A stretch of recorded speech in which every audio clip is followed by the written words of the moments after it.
모든 세대와 역사를 초월한 하나님의 축복은 헌신된 믿음의 사람들을 통해서 시작이 됩니다. 성경을 한번 가만히 읽어보십시오. 하나님께서 아무것도 하지 않는 게으른 사람을 불러서 역사를 이루신 경우는 한 번도 없습니다.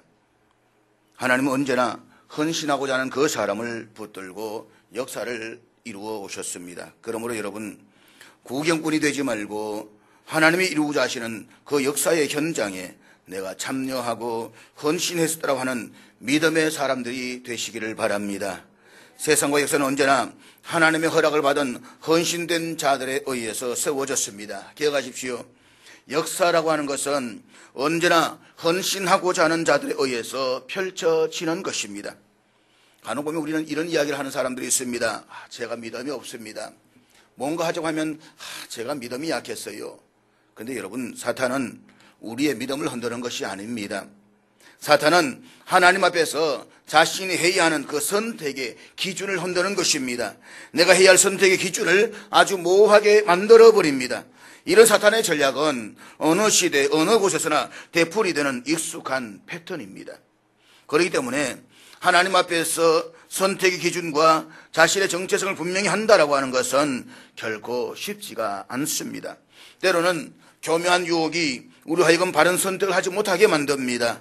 어떤 때는 적대 세력의 공격으로 인해서 바른 선택을 포기하게 만들기도 합니다. 하나님의 사람들은 노골적이면서도 교활한 사탄의 계략으로 인해서 올바른 선택을 방해받으면서 신앙의 정체성의 위기를 경험하게 되는 것입니다. 그렇지만 주 앞에서 헌신하고자 하는 믿음의 사람은 그의 삶에서 선택의 기준이 아주 분명해야만 합니다. 그래서 우리는 구경꾼이 될 것인지 헌신자들이 될 것인지 그 선택을 분명히 해야만 합니다. 너희가 섬길 자를 오늘 택하라.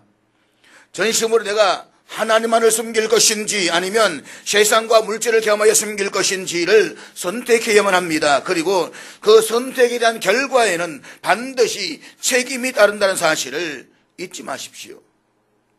하나님의 축복이란 언제나 선택의 결과에서 오는 응답이 되는 것입니다. 그러므로 믿음의 사람들은 선택의 기준이 무너지면 안 됩니다. 이 선택의 기준이 무너지면 다른 모든 것들도 다 무너지고 말 것입니다. 그러나 기억하십시오. 하나님 앞에서 헌신된 자로 살기를 결단한 사람은 언제나 그 선택의 기준이 분명합니다. 그리고 어떤 상황에서도 그 기준은 흔들리지 않습니다. 선택이 분명한 사람은 결코 믿음이 흔들리거나 시험에 들지도 않습니다. 하나님 앞에 범죄함으로 징계를 받아서 바벨론의 멸망을 당했던 이스라엘 백성들은 바벨론에 비참하게 포로로 끌려갔습니다. 그러나 그 가운데는 잘 70년이라는 적지 않은 세월 동안 그곳에 정착하여 살면서 나름대로 성공을 거둔 사람들도 적지 않았을 것입니다. 그래서 오늘 본문 65절 기록된 남종과 여종이 7,337명이었다라고 하는 것과 또 66절 이하에서 기록되고 있는 말과 노새를 비롯한 여러 동물들의 숫자들에서 확인해 볼 수가 있습니다. 그리고 우리가 잘 아는 느헤미야와 다니엘 같은 인물들을 통해서도 짐작해 볼 수가 있는 것입니다. 70년 전 이스라엘 백성들이 바벨론의 포로가 되어서 끌려갈 때에 그들은 완전히 빈손이었습니다. 그렇지만 70년의 세월을 살아오면서 그들은 바벨론에서 종을 두고 살 정도로 나름대로 성공을 거둔 사람들이 꽤 있었을 것입니다. 그러나 새롭게 일어난 페르시아의 고레스 왕이 자유를 선포했을 때에 이제 이스라엘 백성들은 그들의 옛날 땅 시온으로 귀환할 수 있는 자유가 주어졌습니다. 그렇지만 이미 익숙한 대로 익숙해진 그 땅을 버리고 비록 조상들의 옛 땅이라고 말하지만 그 땅을 향해서 나아간다라고 하는 것은 결코 쉽지 않은 결단이었습니다. 바벨론에서 정착하게 살면서 어느 정도 성공을 거두었기 때문에 그곳에서 안정된 생활을 포기하고 굳이 불완전한 이 예루살렘으로 돌아가서 다시 시작하겠다라고 하는 것은 결코 쉬운 일은 아닌 것입니다. 그럼에도 불구하고 하나님의 감동하심과 부르심의 응답에서 자원하여 일어나 시온의 땅으로 돌아오는 사람들, 그리고 성전 재건에 헌신했던 사람들의 모습을 오늘 우리는 본문 말씀을 통해서 살펴볼 수가 있습니다. 지난 70년간 우리 조국도 일제로부터 해방을 맞은 이후에 파란만장한 세월을 살아왔습니다. 해방되는 순간 강대국들에 의해서 남북 분단이라고 하는 비극을 경험했습니다. 정확하게 말하면 우리 민족은 아직도 완전한 광복을 누리고 있다고 말할 수가 없는 것입니다. 사상과 이데올로기의 싸움 속에서 일어났던 6.25 전쟁은 이 땅에 엄청난 상처와 폐허를 남겼습니다. 당시 우리나라는 지구상에서 가장 가난한 나라 가운데 하나였습니다. 우리 민족에게는 60년대까지만 해도 보릿고개에 쌀밥 한번 실컷 먹어보는 것이 소원이었던 참으로 가난하고 배고픈 시절이 있었습니다. 당시에 꿀꿀이죽을 핥으면서 거저지 생활했던 참으로 못 살았던 나라, 지지리도 가난했던 나라가 바로 우리나라, 우리 민족이었습니다. 그랬던 우리나라가 지금 선진국의 문턱에까지 도달했습니다. 소위 OECD 세계 경제 규모가 거의 13위에 도달하는 나라로 발전했습니다. 그런데 지금 우리 민족은 더 이상 앞을 향해서 나아갈 것인가 아니면 이대로 주저앉아 버릴 것인가라고 하는 아주 중대한 기로에 서 있습니다. 정치, 경제, 사회 모든 면에서 들려오는 이야기들 가운데 어느 것 하나라도 백성들에게 희망을 들려주는 이야기는 하나도 없습니다. 오늘 우리나라 직면에 있는 여러 상황들을 보고 있노라면 민족도 없고 나라도 없고 오직 자기 이익의 집단만 있는 것 같습니다.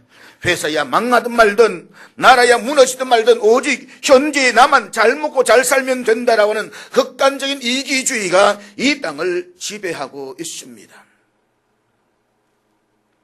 지금 우리 민족은 앞으로 나아갈 것인가 아니면 역사에서 대부하는 민족으로 후손들에게 지질에 관한 이 가난을 또다시 물려줄 것인가라고 하는 이 중대한 기로에 서 있는 것은 분명합니다. 우리 민족, 우리의 대한민국이 참으로 새로운 미래를 개척해 나가기 위해서 우리는 지금 개인 이기주의를 버리고 자신을 희생하고자 하는 헌신의 정신을 절대로 필요로 하고 있습니다. 그런 의미에서 우리는 바벨론에서의 안정된 생활을 다 포기하고 새로운 조국 이스라엘의 건설을 위해서 온몸을 던졌던 헌신자들의 삶에 주목해 보지 않을 수가 없습니다. 그렇다면 안정된 생활을 버리고 폐허가 된 고국으로 자원하여서 돌아왔던 저들이 보여준 헌신의 내용이 무엇입니까? 첫째로 그들은 조국 이스라엘의 재건에 헌신하고자 했습니다. 오늘 우리 읽었던 에스라 2장은 새로운 이스라엘의 건설을 위해서 바벨론에서 시온의 땅으로 돌아온 사람들이 누구인가를 밝히는 것으로 시작되고 있습니다.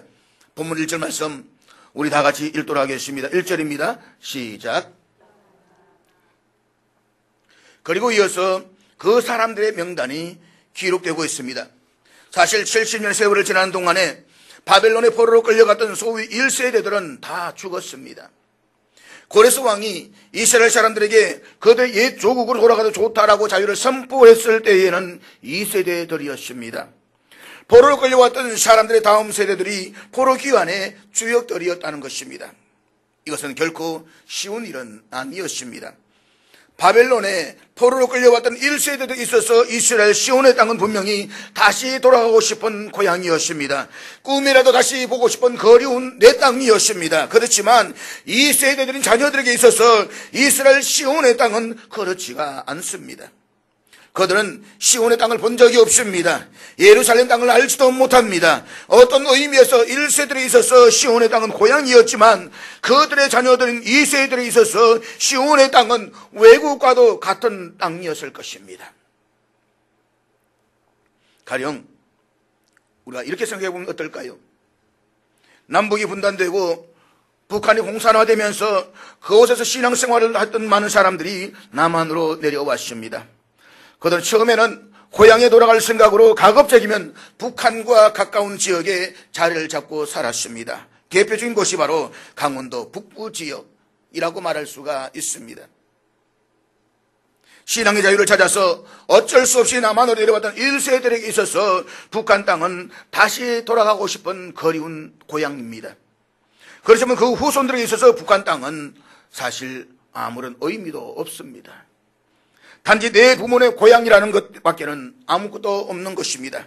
그런 후손들에게 이 땅에서 모든 성공과 모든 편한 생활을 다 정리하고 고향에 돌아가라고 한다고 한다면 어떻게 반응할까요? 그렇지만 오늘 본문에서 볼 수 있듯이 저들은 부모의 조국을 자신의 조국으로 이해를 했습니다. 그리고 그들은 시온의 복귀가 바로 조국의 회복이라고 믿었습니다. 바로 그들이 이스라엘 조국을 재건하는 데에 주역들이었던 것입니다. 본문 2절 이하는 바로 이런 헌신된 자들의 명예로운 이름을 밝히는 것으로 펼쳐지고 있습니다. 그들 중에는 알려진 지도들도 있었습니다. 그러나 그들 중에는 무명의 백성들도 꽤 많이 있었습니다. 그렇지만 성경은 그들을 무명으로 처리하지 않았습니다. 성경은 시온의 땅으로 돌아오는 용기 있는 모험에 참여했던 사람들 이름을 밝히면서 그들이 누구의 자손들인가를 밝히고 있습니다. 그러니까 무명을 무명으로 처리하지 않았다라고 하는 것입니다. 미국에 가면 알링턴 국립묘지가 있습니다. 거기에는 존 F 케네디 대통령과 또 그의 동생이었던 로버트 케네디와 같은 유명한 사람들의 무덤이 있습니다. 그런데 거기에서 가장 유명한 무덤은 실상 케네디 무덤이 아닙니다. 그곳에서 가장 유명한 무덤은 바로 무명 용사의 무덤입니다.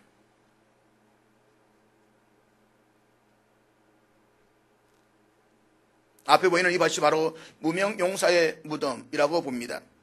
이 무명 용사의 무덤은 지나간 제1차 세계대전과 제2차 세계대전 그리고 한국전쟁과 베트남 전쟁 등에서 전사한 장병들을 기리는 곳으로서 50톤이나 되는 대리석 묘비 앞에 밤낮을 가리지 않고 해병대 병사가 위병 검무를 서고 있습니다.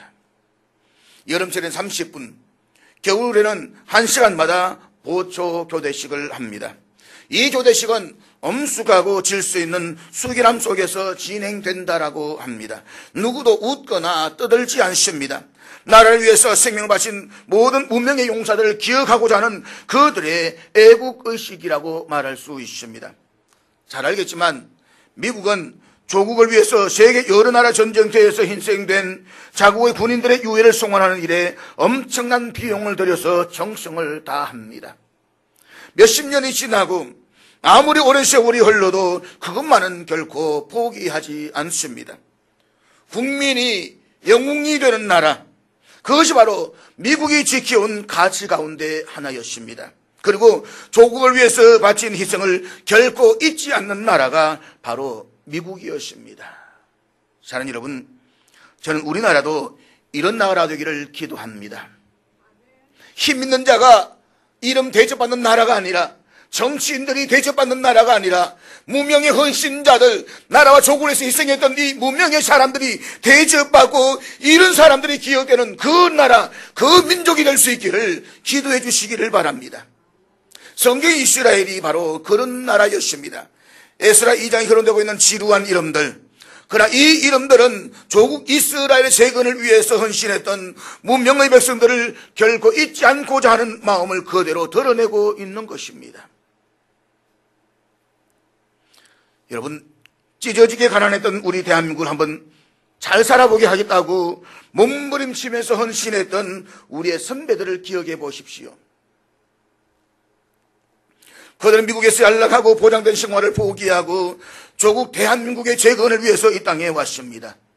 더 높은 문화생활과 편안한 미래가 주어졌음에도 불구하고 우리나라, 우리 민족을 한번 잘 살게 해보겠다는 사명감으로 아무도 알아주지 않음에도 불구하고 이 땅에 왔었습니다. 그런가 하면 제대로 한번 잘 살아보자고 뜨거운 열사의 나라 중동으로 달려갔던 근로자들이 있었습니다. 제대로 된 공장이 없었던 시절 날라를 벌어들이기 위해서 베트남 전쟁에 뛰어들었던 선배들도 있었습니다. 우리는 조국의 재건을 위해서 헌신했던 우리의 선배들을 결코 잊지 말아야만 합니다. 왜입니까? 그들에게서 새로운 미래의 조국의 건설의 영감과 용기를 얻을 수가 있었기 때문인 것입니다. 나를 희생하고 나를 던져가면서 조국을 세우기 위해서, 지지를 하던 이 민족을 일으켜 세우기 위해서 자신을 던졌던 선배들의 헌신이 있기 때문인 것입니다. 그렇습니다. 조국의 재건에 헌신했던 그들이 있었기 때문에 오늘 우리가 그나마 이만큼 잘 살게 되는 것입니다. 그런데 안타까운 것은 오늘 우리의 세대들에게서 이런 헌신된 모습을 찾아보기가 결코 쉽지가 않다는 것입니다. 자기만 잘 먹고 잘 살면 나라에 어떻게 되든 상관하지 않는 사람들이 있습니다. 내 때에 배부르면 된다는 지극히 극단적인 이기주의에 빠진 사람들이 있습니다. 어렵게 개발한 기술 자원들을 중국이나 상대 국가들이 쉽게 돈을 받고 넘겨버리는 사람들이 있습니다. 저들에게서는 애사심도 애국심도 없습니다. 대한민국이라는 배가 가라앉고 있는데도 불구하고 저 하나 잘 살면 그만을 하는 사람들이 있는가 하면 백성들이 어떻게 되든 자기들의 기득권에 빠져서 더럽게 사고되는 정치인들도 있습니다.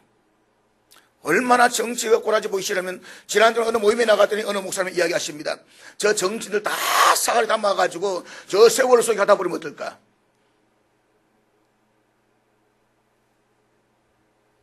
그러나 여러분, 그럼에도 불구하고 우리는 믿음의 사람들입니다. 믿음의 사람들은 내가 살고 있는 내 조국을 사랑해야만 합니다. 내 나라, 내 민족을 사랑해야만 합니다. 우리는 우리의 조국 대한민국이 더 잘 되기를 기도하셔야만 합니다. 무엇보다 우리나라는 아직도 이름 없이 묵묵히 헌신하는 무명의 용사들을 기다리고 있다는 사실을 잊지 마십시오. 오늘 본문에서 고향 시온으로 돌아온 헌신자들 보여준 헌신의 내용이 무엇입니까? 두 번째, 그들은 하나님 나라의 회복에 헌신하고자 했습니다. 그들은 단순히 애국자들만은 아니었습니다. 물론 고국으로 돌아온 그들은 나라가 소중하기 때문에 나라를 위해서 희생하고자 했던 그 사람들이 또 사실입니다. 그러나 그것만이 전부가 아니었다는 사실을 기억하셔야만 합니다. 그들이 옛 조국의 땅으로 돌아오고자 했던 그 더 큰 동기는 다른 데 있습니다. 그것은 성전의 회복을 보고 싶어 했다는 것입니다.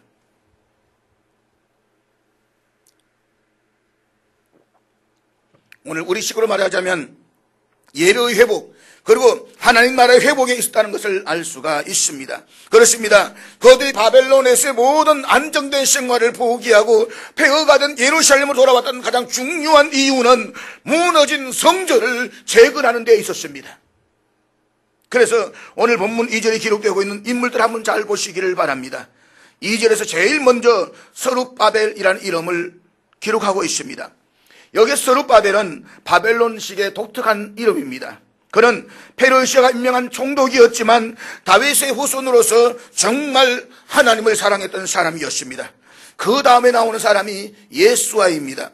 예수아라는 말은 다른 말로 말하면 여호수아라는 말입니다. 이스라엘 백성들이 바벨론에 포로로 잡혀가기 직전에 마지막 제사장이 바로 여호수아라는 이름의 제사장이었습니다.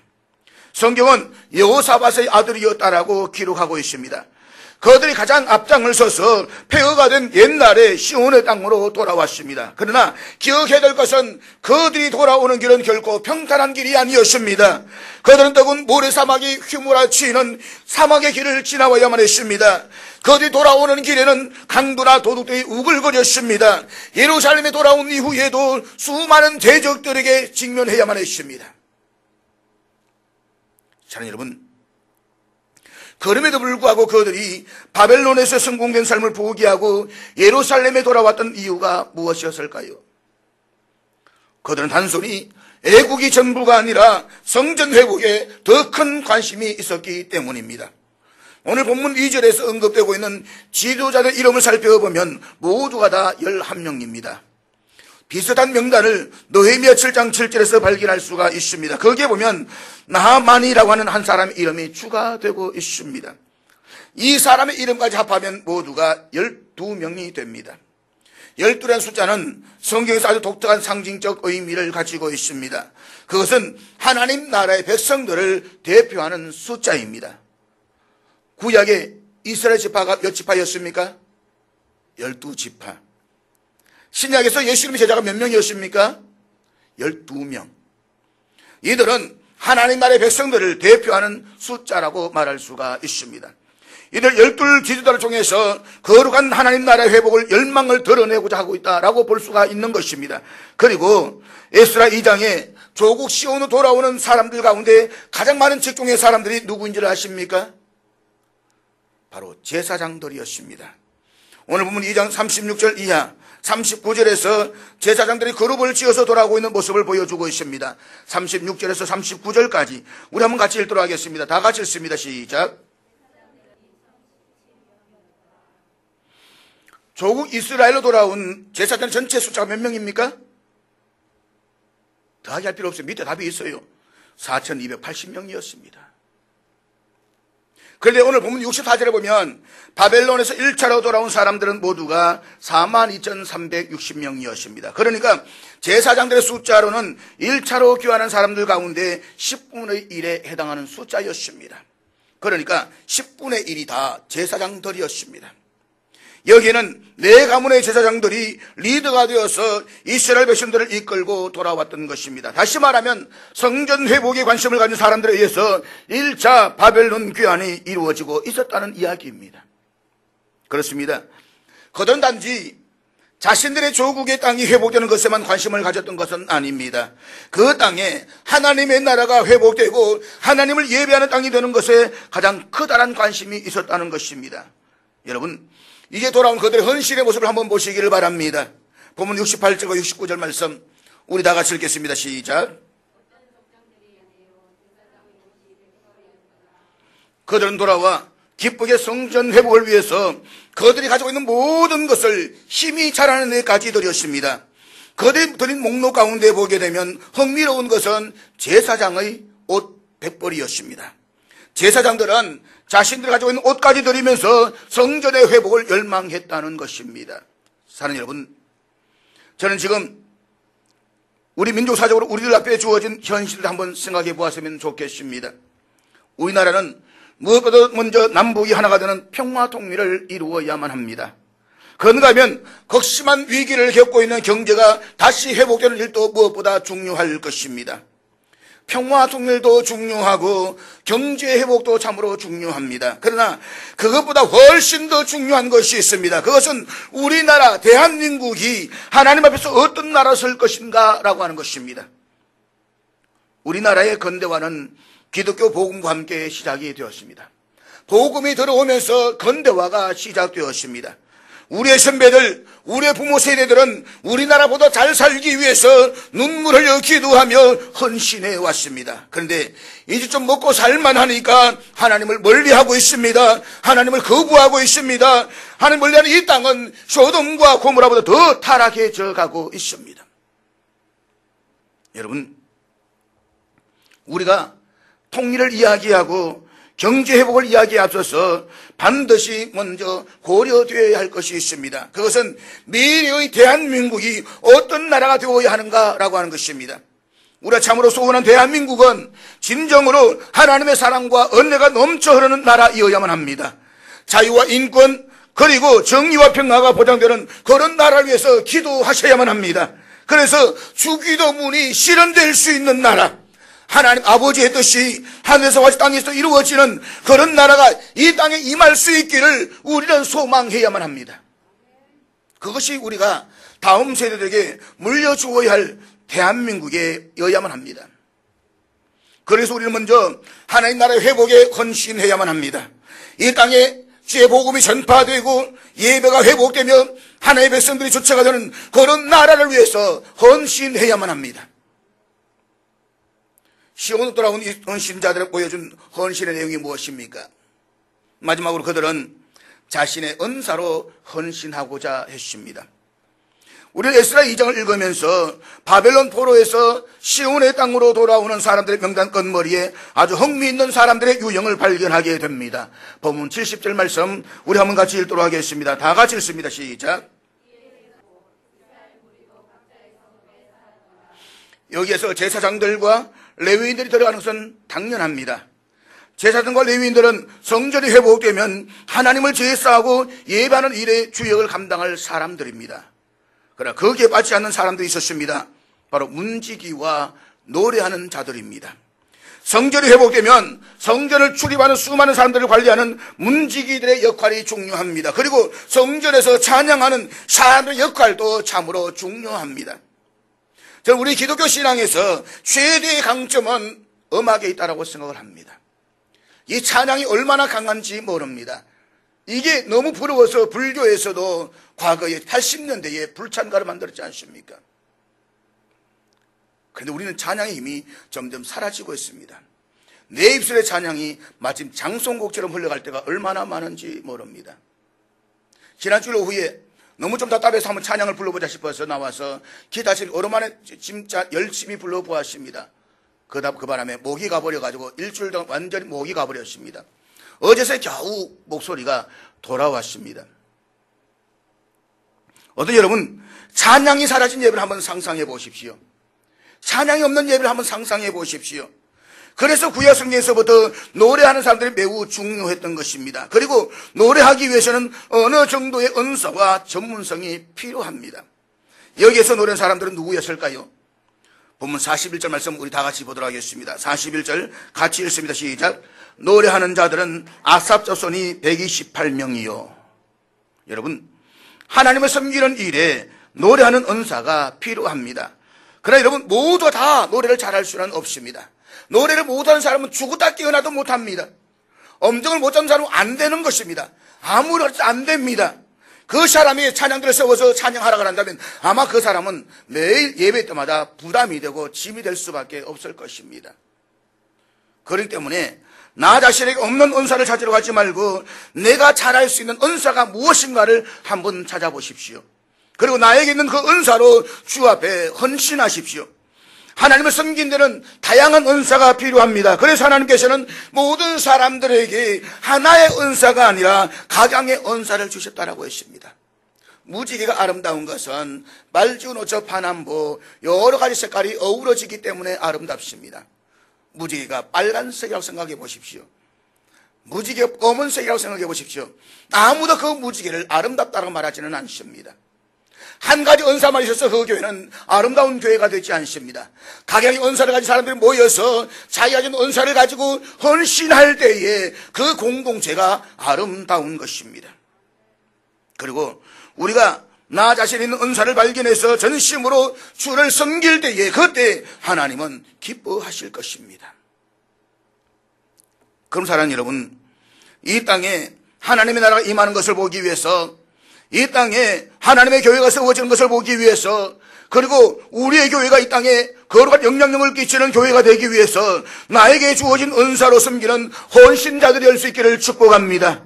물론 우리가 감당하려고 하는 헌신에 대한 결단은 결코 쉬운 결단은 아닐 것입니다. 그것은 자신에 대한 희생이 있어야만 합니다. 가족에 대한 희생도 각오하셔야만 합니다. 그러나 기억하십시오. 하나님을 위한 헌신의 결단은 결코 후회가 없는 결단이 될 것입니다. 지금 이 땅은 다시금 참된 헌신자들을 기다리고 있습니다. 이 땅에 하나님의 나라 오기 위해서 하나님은 지금 여러분들 가운데 어떤 사람들을 부르고 계십니다. 여러분의 은사, 여러분의 재능을 통해서 하나님을 섬길 수 있는 오늘 이 시대의 헌신자들은 어디에 있을까요? 오늘 이 부르심 앞에 기쁘게 자원하여 응답할 수 있는 사람들은 누구일까요? 함께 성찬을 하면서 고백해 볼 수 있기를 바랍니다.